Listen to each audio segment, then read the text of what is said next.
as far as I'm concerned, that's fine. Okay. Thank you. So now you can start. Thank you. I had prepared a subtitle, which was "Thou shalt not yield to Globish" from the King James Bible Apocryphal, but I decided I wouldn't put it on the slides. All right, so let me go on in English. So as you may see, the title was initially Jump of the Ranks of the Mordell-Weil group, and I've added Hilbertian varieties. And you will see this on the second slide, because these are the two topics. And while preparing this lecture, I realized that in fact, the goals are simultaneous.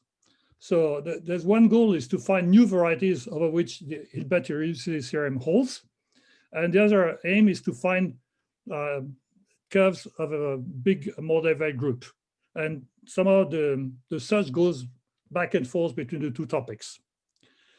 Okay, another conclusion of my investigation this week is that much was already in the work of André Néron around 1950. You'll see more of this. So André Néron was my thesis advisor. So we start with the field, and for simplicity, the field will have all the fields will have characteristic 0. And we have a variety X, which is smooth, geometric integral, and D denotes its dimension. Let me close the mail. Just 1 second. D will be its dimension. Now let's consider various properties this variety may have. One is rationality of the ground field. So X is birational to projective space. That is, the function field is purely transcendental. Here is another one, something which I will call just for this talk, Hilbert unirational. So the hypothesis is that there's a dominant map from a k-rational variety to X, and the geometric fiber is geometric integral. Then the third property is weaker, is that simply X is k unirational, that everybody knows what this is, namely you have a dominant map from Y to X, where Y is k-rational.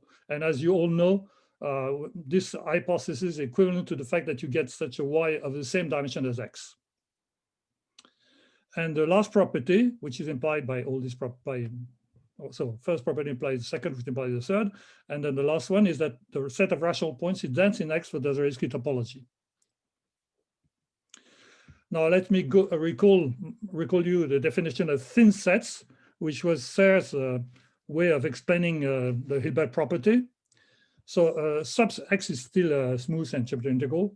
A subset of the set of rational points is called thin if there exists, if it's included in a finite union of sets of two types. Well, rational points and some subvariety, or images of the set of rational points under a geometrically finite dominant map of degree strictly bigger than 1.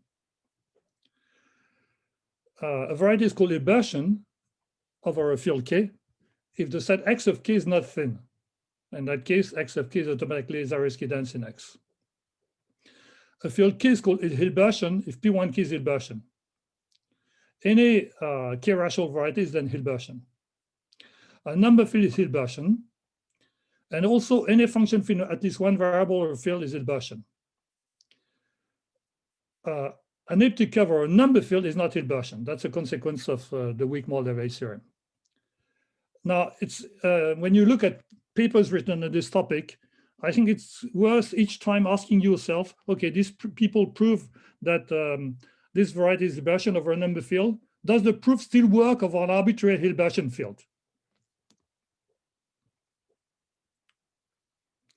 There's an easy proposition. So you take a Hilbertian field and you take a dominant map of varieties such that the geometric fiber is geometric integral. Then if you take a subset of Y of K, which is not thin in Y, then its image in X of K is not thin. So this is really because the geometric fiber is geometric integral. In particular, if Y is Hilbertian, then f of Y of K is not dense in X, and then X is Hilbertian, okay? So if you have in particular, if you take a covariety which is Hilbert unirational, that is, you have a map from a rational K-rational variety to X, and the geometric fiber is geometric integral, then X is over K is Hilbertian.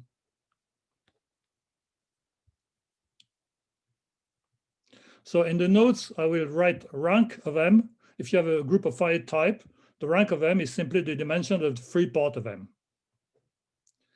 Now we have this famous specialization theorem of Néron. And now I would like to point out that the way I state it is not exactly the way it's put in Serre's book on Mordell-Weil, which is an excellent reference to read this. I'll tell you afterwards the difference. So take a field, take a smooth K variety, which is your integral, and consider an abelian scheme X goes to U. Let A denote the generic fiber. Okay, this is an abelian variety over the field K, which is the function field of U. Assume that A of capital K is a group of finite type.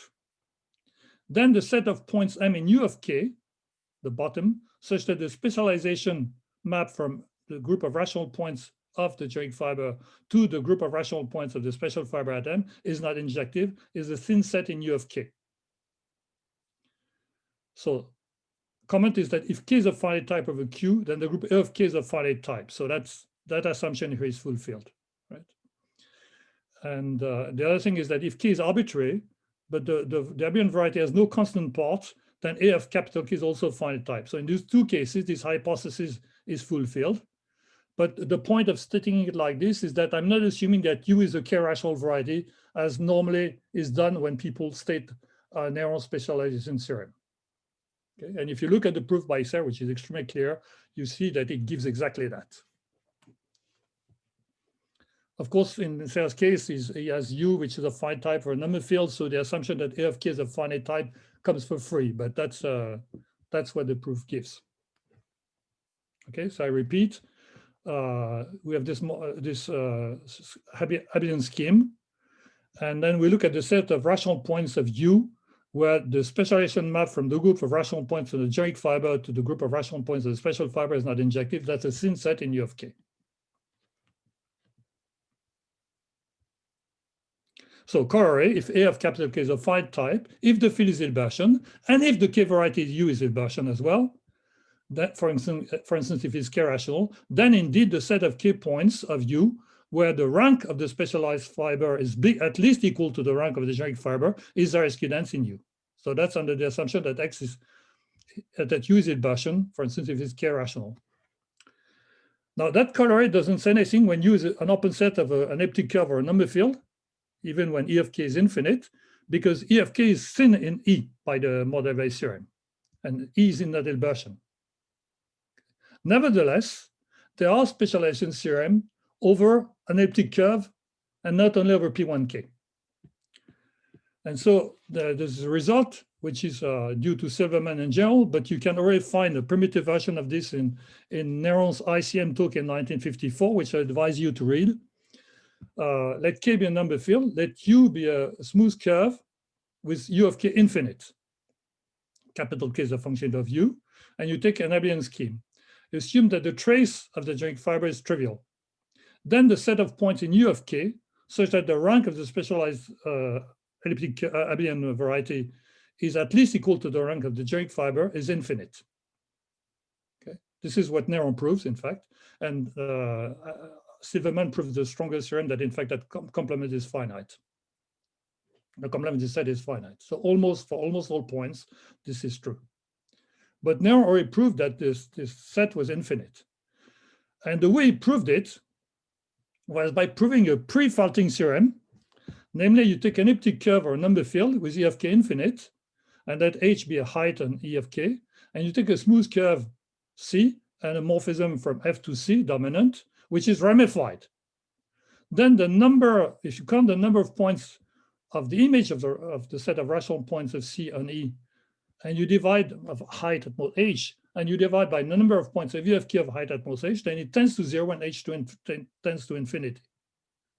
Okay, and so Néron proves this by an argument which really I think I had no time to read in details, but I think it's really worth reading.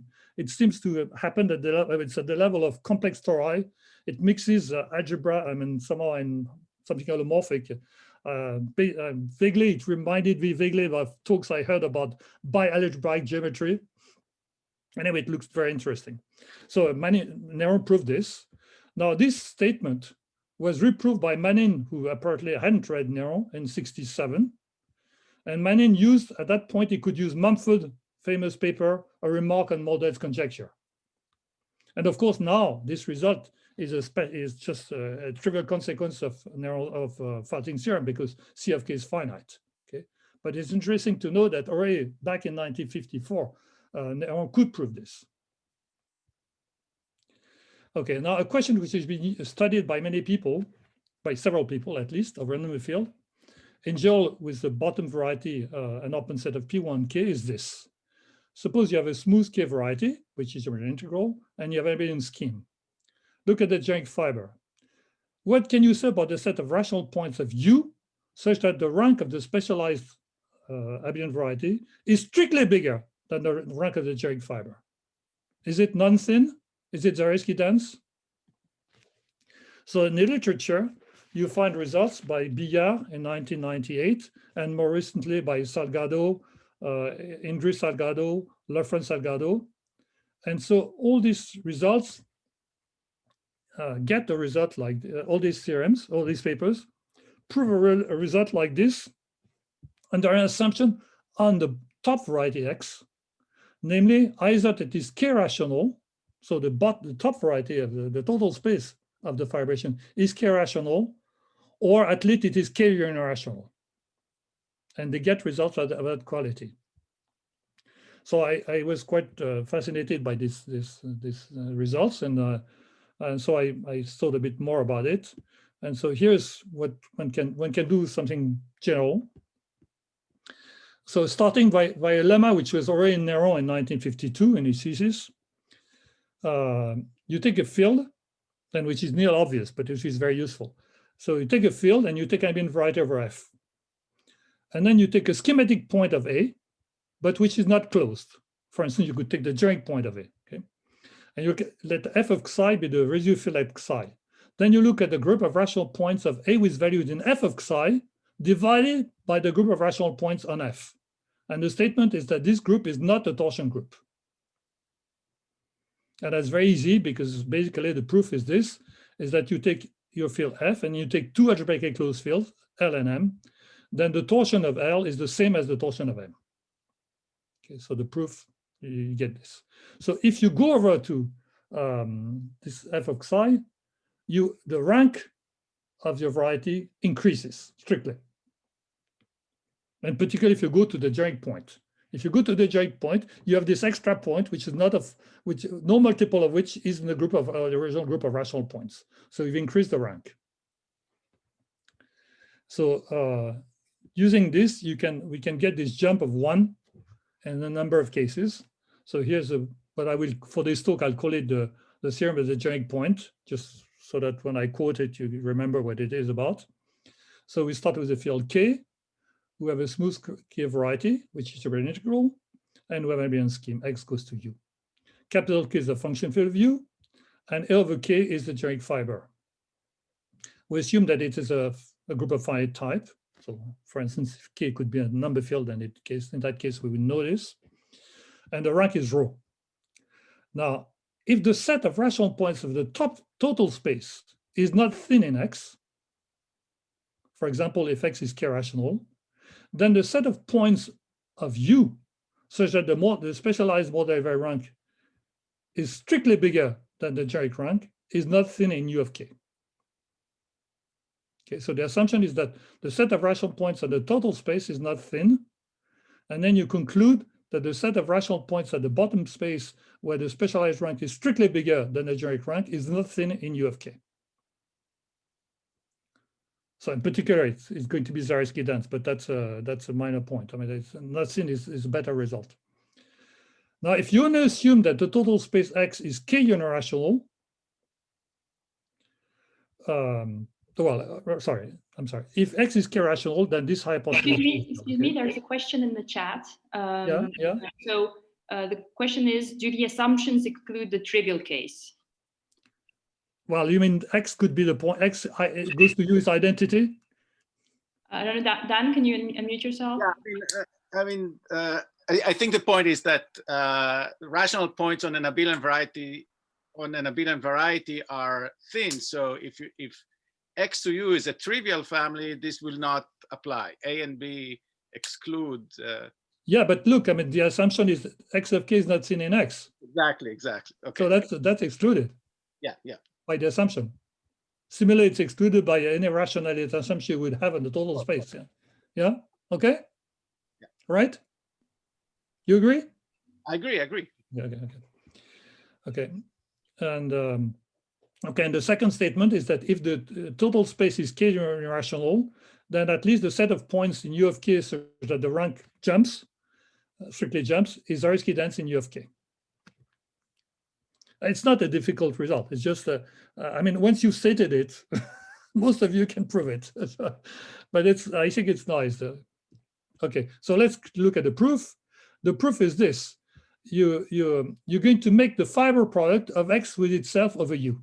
You have X goes to U, and you make the fiber product of X with itself over U, so that one can follow what happens. Normally, I would make drawings, but I don't know how to do drawings on my screen. So I had to put names. So I'm going to call XW. So this is a fiber of X with itself. So you have the two projections, X goes to U. I'm sorry. Yeah, you have two projections, X goes to U, Y goes to U, and then you pick the fiber product. So you get an abelian scheme Y of a W. W is X. And the key lemma applied to this at the joint point of A gives that the rank of the generic fiber is at least rho plus 1. Okay. But then by hypothesis, the set of points of W of K, which is just X of K, is not thin in W. So we can apply narrow specialization theorem to W. So we've gone up to W, which is X, and we apply narrow specialization at that level. And so that we get that the set of points of W of K, such that the fiber has Mordell-Weil rank at least rho plus 1, is not seen in W. But then the projection W to U as a generic fiber, which is Geber integral. So by the easy proposition, you find that the image of E in U of K is not seen in U. But then the fibers on point for N in E in W, the fiber of X to U in M is the same as the fiber of this one in N. And so you're done. Okay, so the whole idea is to take the fiber product of X with itself over V. Excuse me, could I ask a small question about the result? Before then, is the condition of unirationality a weaker condition than I'm sorry. Yeah, you must have remembered that I started at that point because I said that, and this no, it's not weaker. Just this hypothesis is fulfilled if X is K rational. So that's a stronger unirationality is a stronger condition, right? Unirationality, rationality is a stronger condition that X of K is not thin. So yeah, K rationality implies that X of K is not thin. It implies that X is K unirational. But this one is not, a priori is not they're not connected. Okay. Yeah. So, but the Zariski dense being a Zariski dense is smaller than being not thin, right? Oh, I'm sorry. Yeah, but discussing the conclusion. So in the conclusion,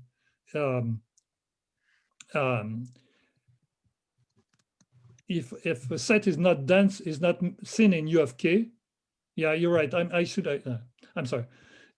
If the sin is not thin in U of K and K is Hilbert, then the set of rational points would be Zariski dense. Oh, okay. Thank you. Yeah, these are somehow they're close, but they're independent statements. Yeah. Okay. Thank you. Thank you. Thank you for the questions. Yeah. Sorry for being unclear. Mordell-Weil mentions that you want to assume that that X to U has dimension bigger or equal to 1. I said that at some point. I said this is not, X is not, okay. I'm sorry, some famous person is not in the audience because I would have had this question earlier. But yeah, X is not equal, the map from X to U is not identity. Is that okay? Yeah.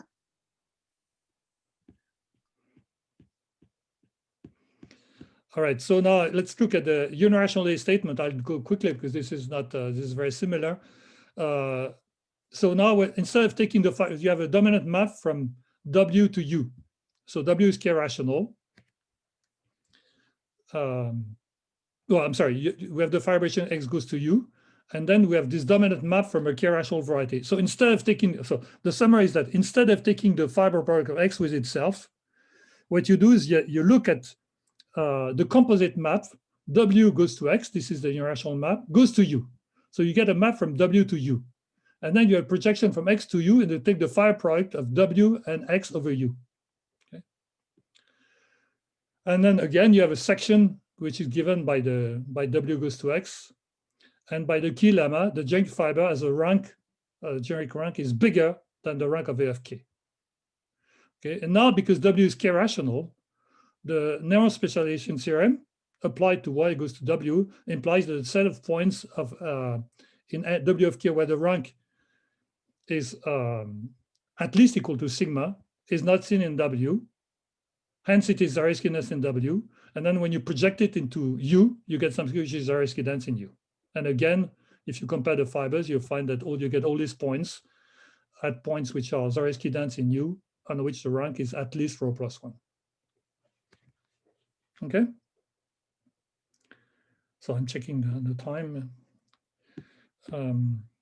So the small remark is that there's an easy case, well, no, not easy, but there's a case where there's an obvious jump, is that if you take a family of elliptic curves over a number, and you over a number field, if you assume that X, the total space is Zariski dense in X, then Merrell's theorem on uniform torsion enables you to conclude that a set of points in U of K, where the fiber has Mordell-Weil rank at least 1, is Zariski dense in U. And I don't think this is obvious without Merrell's theorem. Intuitively, it looks obvious, but that's just a remark. But this is one case where we know without all this story that the rank jumps if the generic rank is 0. Okay, so here are some familiar examples of elliptic curves where the total space of the vibration is rational over the ground field. So in fact, it's very easy. You take y squared equals x cubed plus rx plus s, where rs vary in A2. Well, this is rational because you can express s in terms of the other variables. Okay. Similarly, you can do the same thing with s in A1 with a constant here, or you can do y squared is x cubed plus rx, r is constant, or you can look at twists of a given elliptic curve by r. Again, R can be expressed in terms of the other variable, so the total space is K-rational. And here is an example which has a connection with the password for this meeting, x cubed plus y cubed is z cubed plus t cubed, which admits various fibration into elliptic curves over P1K. Sorry, there's an S too many. And the total space is K-rational, as Euler proved. And you have this fibration given by taking a line through 1 or 3 points if you want, for instance, through that point. Okay. So these are examples to which you can apply the theorem, and I leave it to you to decide what is the generic rank in these various questions, in various cases. Okay, now one thing which was quite exciting was that there were papers by Salgado and Lafren Salgado where they managed to jump by 2. So of course I tried to do something like this, and basically I failed because this business of making the self-product of X with itself, if you iterate, you could say, okay, I'm going to take the triple fiber product, but unfortunately the geometry becomes very complicated and you don't know what to do with it. Okay, so let's look at what Salgado and Lafren Salgado did. So they look at their number field. You have a surface with a variation x to P1K, and there are strong assumptions. Namely, the geometrically, the surface is rational. It is birational to P2 over the Hilbert closure. And a typical example is the fibration into elliptic curves, which you get when you start with the depth of the surface at degree 1. And they make this additional assumption that the fibration, for the fibration, there's a bisection, which is a P1K. So there's a P1K sitting in X, which maps to P1K by a 2-to-1 map. Okay, and also we assume that the generic fiber is not constant after acquired extension of the function field P1. And then under this hypothesis, if the generic rank is rho, the set of points of P1 of K, where the specialized rank is at least rho plus 2, is not thin in P1 of K. That's their theorem. Okay, so let me sketch the proof. So one first checks that, I mean, these are very special surfaces, I must say. Huh? One checks the linear system associated to C gives a fibration into conx over X. So that is, it defines a map from X to P1K. You have your given map from X to P1 into elliptic curves. And then you have another map from X to P1 where the fibers are conx. And then one shows that under the given assumption, X is K unirational, so that in fact you have lots of these conics which actually are P1Ks. Okay, so you have many bisections where the C alpha is a P1. And then you check that the fibrations, so this is the fibration induced by X goes to P1K. You check that the ramification of these coverings varies when alpha varies.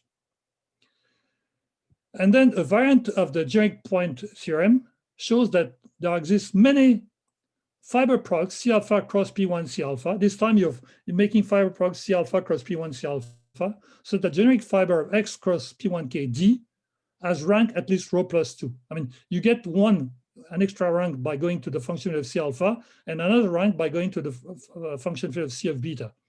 And because the ramification of C alpha and C beta are distinct, this thing actually is a geometry integral curve, and then you get actually you actually get 2 points more, and the rank jumps by 2. Now in general, so this P1K are two covers, so they're ramified in 2 points. So when you take the fiber product like this, what you get in general is a curve of genus 1. Okay? And if one takes care, one find, and this is what they do, they find the curve D in such a way that this curve of genus 1 actually has an infinite number of rational points. And then they apply the Néron-Silverman theorem above an elliptic curve, which I mentioned at the beginning of the talk, to specialize in K points of D while keeping the rank rho plus 2 for the rank of the Mordell-Weil group. And one can do that because when by varying the ramification of C alpha and C beta, I mean, you have to be in a position to apply Néron specialization theorem over an elliptic curve. So you have to check that the generic fiber is not, the trace is not zero. It's not zero, yeah. And so that you keep track because you show that it's not constant. And this is in fact where this hypothesis here comes up. There's a restriction here, which comes up here. Okay. And so now, by varying the variation of C alpha and C beta, you show that the set of points in P1 of K such that the fiber has rank at least rho plus 2 is not thin in P1 of K.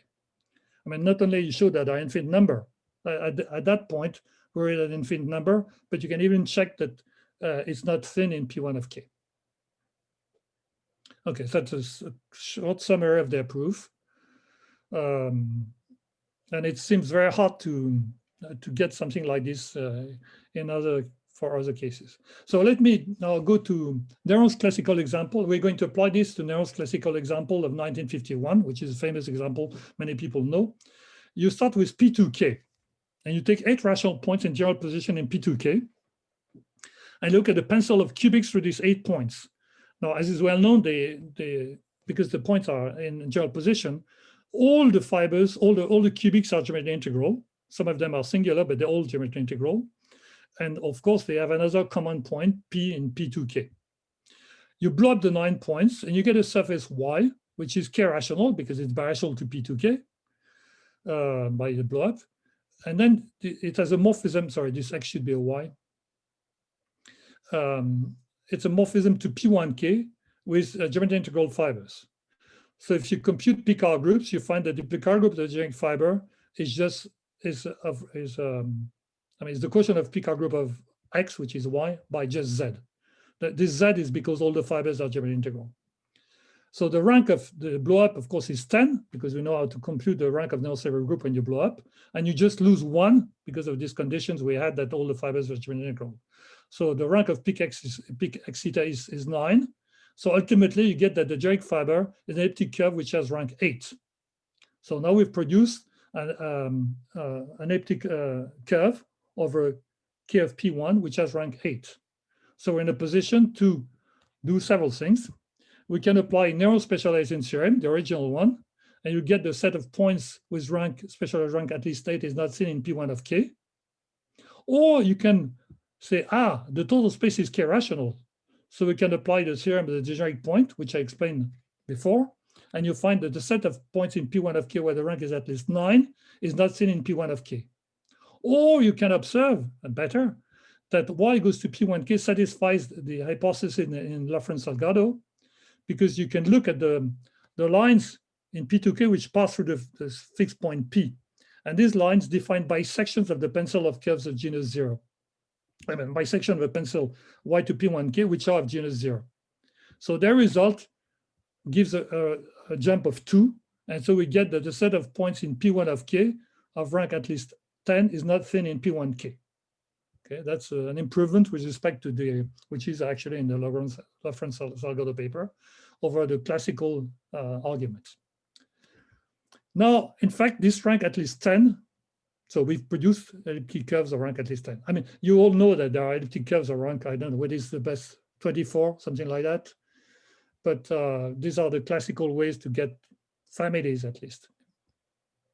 Now, let me show you another way to get rank 10 by starting with a construction which is less well known, which you find in there and then later in SER. You observe that if you take 9 general points in P2, there is just one cubic that goes through them. So if you look at the relation 9 points in P2 and a cubic in P2 through these 9 points, you find that the graph of this relation gives birth to a smooth vibration. X goes to U, where U is an open set of the P9 parameterizing the cubics in P2. And the total space is birational to P2k to the power 9. These are the 9 points here. Okay? And this map is simply, given these 9 geometric points, you find one cubic curve through these 9 points. This is the map X goes to U. Okay? Now, you check, it's not difficult, you check that the geometric fiber is an elliptic curve with rank at least 9. Okay? We're over a function of this big variety, this function of P9, and the geometric fiber is rank at least 9. Now you can apply narrow specialization theorem for U, which is an open set of P9, and you get elliptic curves rank at least 9. This is what you find in Serre's book. But now you can also say, aha, but the total space here is k-rational, okay? Because it's birational P2k9. So we can apply the geometric point theorem, which I explained in this lecture, and then you get elliptic curves of rank at least 10. Okay? And so in each case, you check that actually you get a non-thin set of such points. And something which I wanted to do, but I no time to do, was to inspect from this this new point, this slightly new point of view, the examples of rank at least 10 and 11, which you can find in Nerrell's 1954, this is 54, I think, ICM paper, and in the book by Serre in 1989. So that's an exercise for the listeners.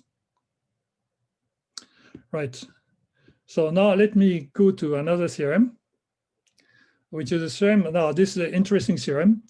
This theorem actually is proved in a paper by De Mayo, which does other things. But then I started looking at the literature, and I realized that essentially, at least in the case of surfaces, the theorem was already proved by Manin in '67, and it's reproduced in chapter 6 of this book, Kubicki Farmi, also which you can read in English in the various versions.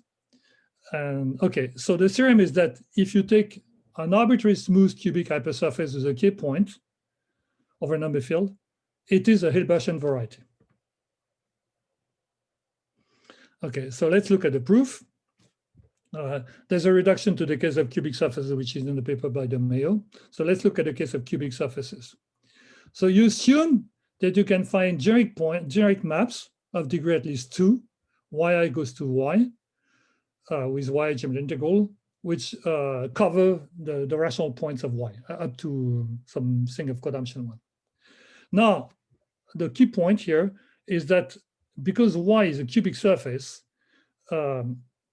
this map must be ramified.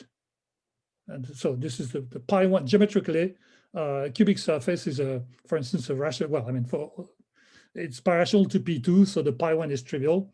Anyway, so it's ramified. So you look at the ramification locus of y. Okay. So then you choose, now you have many choices here. This is key in the argument. You choose a general line in P3, which cuts y in 3 k points. That's very easy because as soon as a cubic surface has a k point, the k points are Zariski dense. In fact, it's k irrational. So you can find a line through 3 rational points. And so you can blow up, and you get a vibration Z to P1K in curves of genus 1, which actually it's elliptic curves because they have 3 rational points. Okay, such that all the fibers are Joule integral that you can do because there are lots of choices for your lines. And also such that the DI, the vibration locus, are horizontal with respect to the vibration. Okay. Now to do that, you're actually using the fact that you have lots of choices for your lines. I mean, the DI are there. So you have to adapt your choice of lines to the fact that these DI are given to you. Okay. And now you make the change of, you make the fiber product Y cross YZ. Okay. And then the generic fiber of E over K of Z goes to P1K as a structure of elliptic curve of rank at least 2. This comes from the 3 rational points we had. We had 1 rational point that's a 0, and then the 2 extra points that would give you 2 more points. So, I mean, all we need is at least 1, but actually we have 2. According to narrow specialization theorem, the set of points in P1K where the fibers rank at least 2 and peculiar is infinite is not seen in P1K. Okay, so Manin actually tells you where the size of this set is not big, and Silverman tells you even more. It tells you that in fact the complement is finite, but that's not needed. Okay, the restriction of the Zi to Z to the fibers EM. So if the fiber EM and then use Z, and the restriction of Zi to the fiber is ramified for M outside a finite set. Okay, so that's important. That's because we choose the fibration in such a way that the fibration to P1 in such a way that the ramification loci of the map from Zi to Z was horizontal. Okay, so now you have ramified maps. Zim goes to EM, and now this theorem of Néron, 54, which is pre-Faltings, tells you that the Zim of K cannot cover EM of K if EM of K is infinite. And so you find that the complement of the images of the Y of K in Y of K is Zariski dense. Okay, and that's the end of the proof. So this argument with ramification is very crucial in several arguments which you find in the literature on this topic. And it was exactly, you can read it in Manin's book, it's quite striking. And I think, no, I mean, it's very striking because I think people never reach chapter 6 of that book.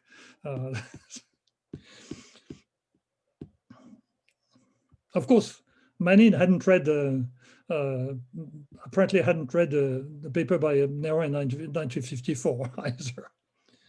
Okay, so some remarks, which are not very important, because Faltings holds for K of finite type of a Q, the same argument as above works for any field of finite type of a Q. So this theorem is okay for K of finite type of a Q. Okay, then we can ignore this. Okay, so now I have, I have time. So let me now discuss a few methods. I'm just described results from the literature to prove that certain varieties are Hilbertian. So here are 4 topics, and some of them will be very short. One is using Hilbertian unirationality. The second one is using double fibrations into conics. The third one is using weak approximation over number fields. And the last one is using multiple fibrations into elliptic curves. This last one we've already seen in the proof that cubic surfaces are Hilbertian varieties, cubic with a rational point. Okay, so the first one is Hilbertian unirationality. You take a field of characteristic 0. So there are some varieties for which, as soon as there are rational points, you can produce a Y goes to X with YK rational, dominant, and the generic fiber geometric integral. So here there are here are classes. One is the class of varieties which are, if you take connected in algebraic groups. This is a remark which Sansuk and I made in 1987. I mean, the proof is not. I mean, degree divided was small, but the proof is really quite spectacular, because the proof is that the variety of tori of an algebraic group is a k-rational variety. That's the theorem of Chevalier and Grothendieck. And so the total space of a connected algebraic group will be the same, its function field will be the function field of the generic torus over this purely transcendental field. But if you take a torus over a field, one can show that it's dominated by a variety which is rational of a ground field in such a way that the map from the torus to the original torus is the generic fiber is integral. Okay, so that's how you get it. So in that case, so in particular, if you take an algebraic group, connected algebraic group, this is over a number field, you get a Hilbertian variety. So Hilbert's irreducible theorem holds over such functions over such varieties. Another case which is known. So now for this other case, let me stop for a second. People who are like geometrically rational surfaces know that there's a birational classification of the ground field due to, in Greek is Skovsky, Manin, Mori, which is actually the baby case of the MMP program. So any such surface is birational either to a conic bundle over a conic, where a non-algebraic closed field, remember, or it's birational to diapason surface of degree between 1 and 4, or if it has a rational point, it's birational to P2K. So when this is a case where, just like with algebraic groups, you want to prove general theorems, but in some cases, algebraic groups, people have to go through the whole series E6, E7, E8 before they manage to get a proof for all connecting algebraic groups. But here it's quite similar. There are theorems which you can only prove by looking at all the different types, conic bundles over P1K or over conic and diapason surfaces. So the problem is that here we don't know whether geometrically rational K surfaces are satisfy this property. So here's one case where we know it, one non-trivial case. It's the case when the surface is fibered into conics over P1K with at most 4 geometric singular fibers. See, when you have a conic bundle over P1K, you look at the number of bad fibers, which where the place where the conic degenerates into 2 lines over algebraic closure. The more there are, the more complicated is the arithmetic of the surface you started with. Okay. So 4 is the first case, which is non-trivial. And so in that case, Skorbrgard and I prove in 87 that this property is satisfied. And again, for diapason surface of degree 4, 3, 2, 1, that property is open. Okay, now, but for diapason of degree 4 with a K point, or for cubic set with a K point, or for diapason of degree D is 1 with the extra condition that the conic bundle fibration, then one can show that X is Hilbertian. Okay, one doesn't know the previous property, Hilbertian unirationality, but one knows that these surfaces are Hilbertian. This was proved by Streeter in 2019. And he used the result of Barry Soroker, Pham, and Peterson on the behavior of the Hilbertian property in the family. So note that this theorem is about Hilbertian field. There's no need to invoke something of a number field to prove that theorem. Then there's this note, so the third property, which I want to discuss, which leads to weak approximation to Hilbertianity of some varieties, is the property of weak approximation. So here we have a number field, and we have a variety which is smooth and has a rational point. One says that weak approximation holds for X, assumed to satisfy that is a rational point, if there exists a finite set of bad places, such that if you take any finite set of places of non-number field, which has nothing to do with S0, then the set of rational points is dense in the product of X of KV. The classical weak approximation is when you demand this condition for an arbitrary finite set of places. Here we allow a finite set of bad places and ignore them. So this is weak approximation. So I think Sarah coined the name. And there's a conjecture, which goes back to the work I did with Sansuk, that if you take varieties which are geometrically rationally connected, and particularly varieties which are geometrically unirational, then that property should hold. That's a very difficult problem, okay? Because as probably all of you know, if that were true, then we would know that any finite group is a Galois group over Q. Okay, so that's a very ambitious conjecture. So a remark which Ekedal and I made a long time ago is that if you have weak approximation, then the variety X is Hilbertian. Okay, so X of K is not thin. And this is proved in full details and very nicely in Serre's book, Topics in Galois Theory. So that's a way to prove that the variety is Hilbertian if you can manage to prove weak approximation. Right now, there is a version of the generic point theorem in the framework of weak approximation. So here it is. So you have X goes to U of fibration into abelian varieties. And again, let's assume that this is a non-trivial fibration. You let E. Yeah, okay. We let E in U of K be the set of points where the specialized rank is strictly bigger than the generic rank. And the statement is that if the total space satisfies weak approximation, then there exists a finite set of places of K such that the closure of E in product of U of KV contains an open set. Okay, so it's not as good as saying that it is dense, but it contains an open set, which is already saying that lots of rational points from the point of view of number theory. Okay, so in the case of number fields, here are some varieties for which we know weak approximation. We've managed to prove it. So fibration over P1K with a K point with at most 5 fibers. So that's one better than the 4 I mentioned before. Okay.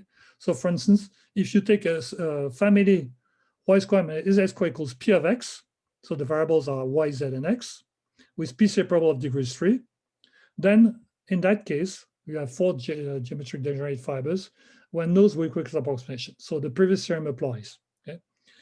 And so something which is completely equivalent is looking at surfaces of the shape d of t times y squared equals P of X, where d of t is separable of degree 2, and P of X is separable of degree at least at most 4, in fact. So this is a twist of a constant elliptic curve, right, by a quadratic polynomial. And using a bit more than weak approximation, something more we proved, one can generalize the result of Orlich, which is the question whether if you have a family like this over Q, if you look at the set of rational points of T where the specialized curve has Mordell rank at least 1, you would like to show that this set of rational points is dense in the reals. So by using what we know for such surfaces, and basically what Sansuk, Sunandar, and I did, one can get this real of Orlich again and generalize it. Okay, other cases where we know weak approximation is depth of surface of degree 4. Again, so in that case, we knew Hilbertianality. This is what Streeter this is the result. Actually, no, I'm sorry. So in that case, this was proved by Streeter, the fact that it's Hilbertian. Okay, and we know it for cubic surfaces. We know weak approximation for cubic surfaces.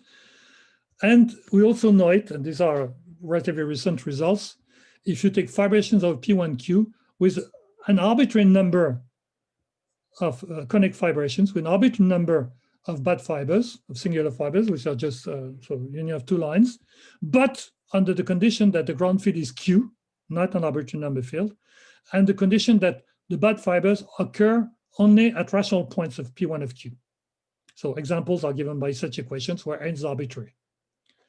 And this is this fabulous results gotten by Browning, Matheson, and Skarbokatov, and extended by Harpers and Wittenberg, based on the work of Green, Tao, Matheson, and I'm sorry, and other people on additive numbers and additive combinatorics. So we have now many cases where we know weak approximation. Well, many. Well, at least that's many, yeah.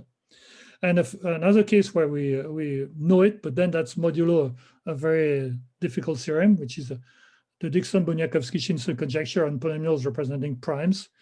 We know it for fibration into conics of P1K when K is an arbitrary number field. So there are more general results proven by Harpers and Wittenberg in 2016 and quite recently in 2020, proving weak approximation. And therefore, Hilbertian additive for the corresponding varieties. Okay, now let me touch the last topic, and I think I'll be in time. The last topic is using two elliptic fibrations, so in this last topic, this is something relatively new, started by Corvaia and Zanier in 2016, where they said, okay, let's try to prove that some varieties are Hilbertian, even though they look quite bad, they're not rational, they're not rationally connected. So what they looked at the next step after the taxicab cubic surface, they look at x4 plus y4 equals z4 plus t4 over q. And they proved that in that case, this quartic surface is Hilbertian over q. And this was generalized by DeMayo for quartic surfaces, diagonal quartic surfaces with coefficients A, B, C, D, where the product is a square. Okay. So why on earth do you want the product to be a square? Well, the answer is simple, is that this is something which actually has been used in papers of Sven and Dyer.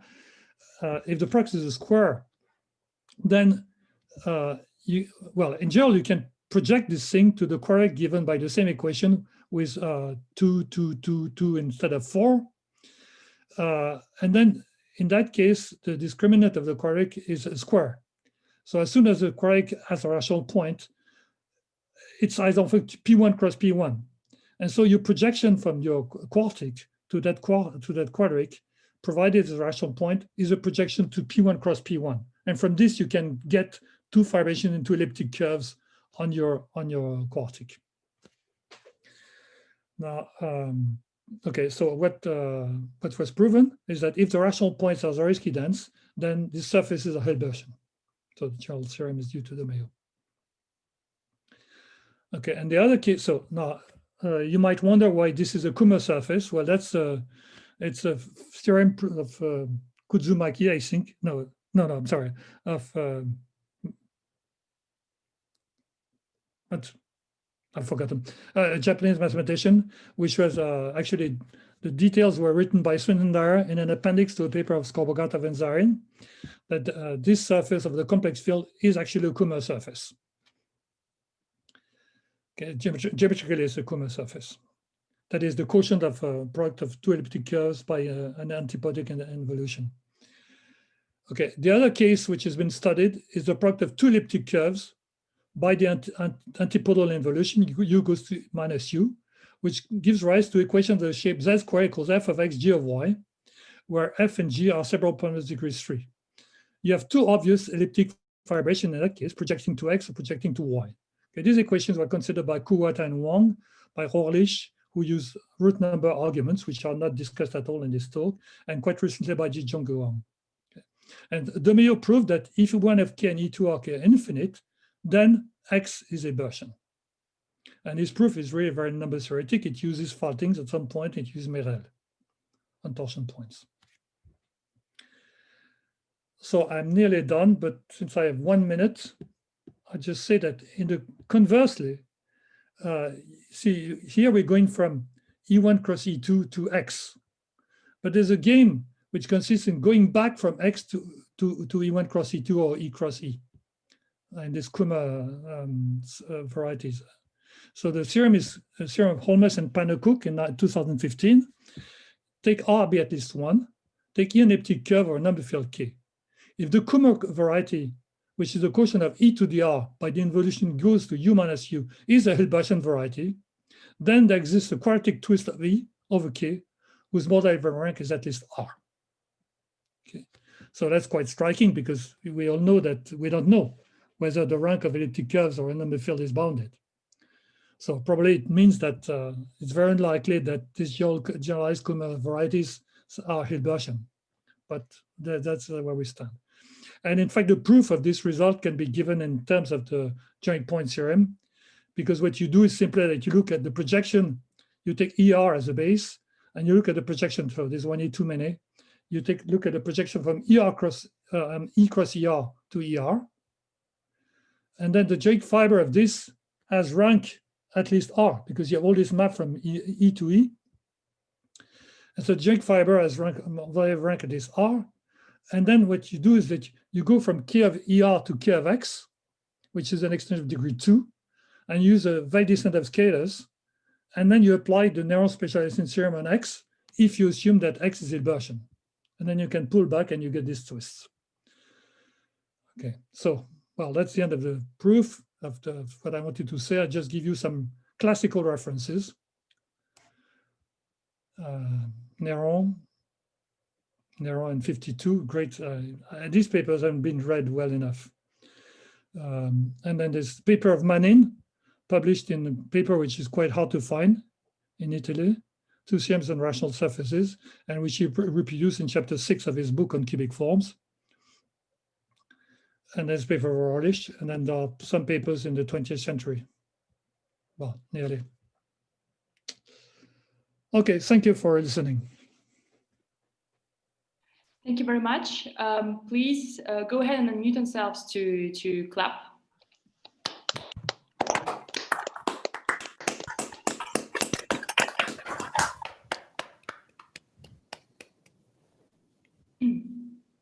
Okay, any questions?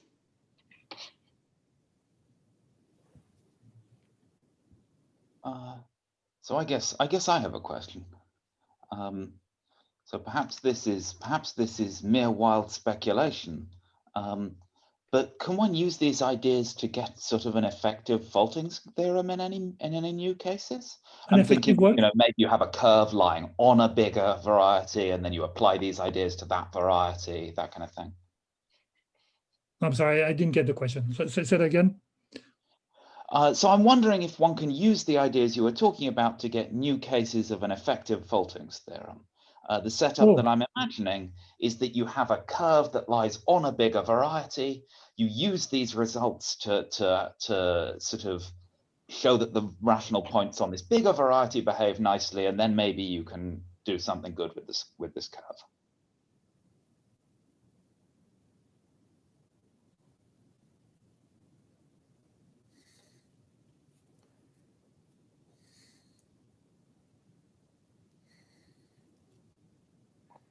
No, I'm sorry. Offhand, I have no answer to this. Yeah. Sorry. Well, as I say, it's mere wild speculation. So thank you. Yes. Actually, could I say something? I mean, the original Demianenko-Manin idea, if you have a curve with independent maps to an elliptic curve, yes, then that'll very quickly give you an effective version of faulting theorem. That's a very special case, obviously. Okay, well, thank you very much. And thank you again for the talk.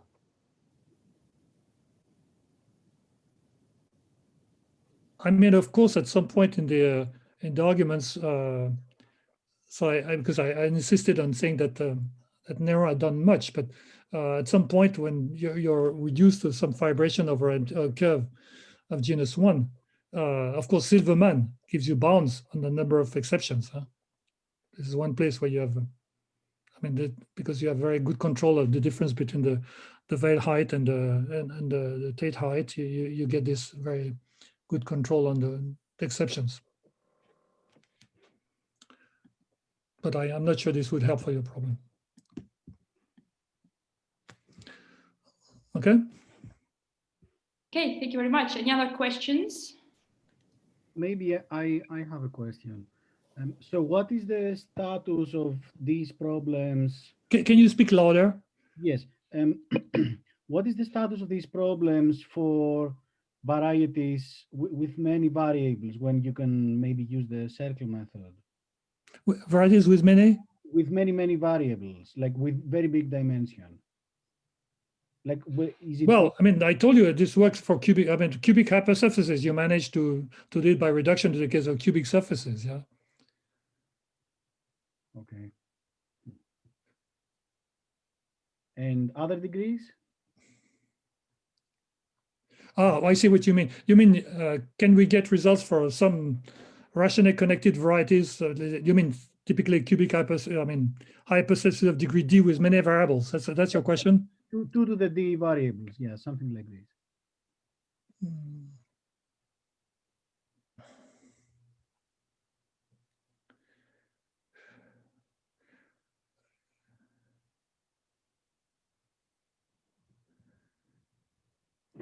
I mean, you've seen the techniques. The techniques are basically by reduction to fibrations either into conics or fibrations into aberrant varieties. Yeah, that's why I'm asking. So if you take this, I mean, if you take quartics in many variables, I don't know. Although for quartics in many variables, you couldn't imagine that. I haven't thought about it, but you could probably get results by reducing the case of this diagonal quartics, which you have. I mean, reduction in dimension to something known, I mean, probably you can do, but directly, I had no idea. Okay, thank you. Okay, thank you very much. Thank you again for this talk. So we now welcome you all to the coffee break on GatherTown. Simon just posted the link. So it will last for half an hour, and then we'll resume with the talk by Jordan Ellenberg. We will do an announcement on the GatherTown space when the talk starts. Thank you very much again, and see you in a bit.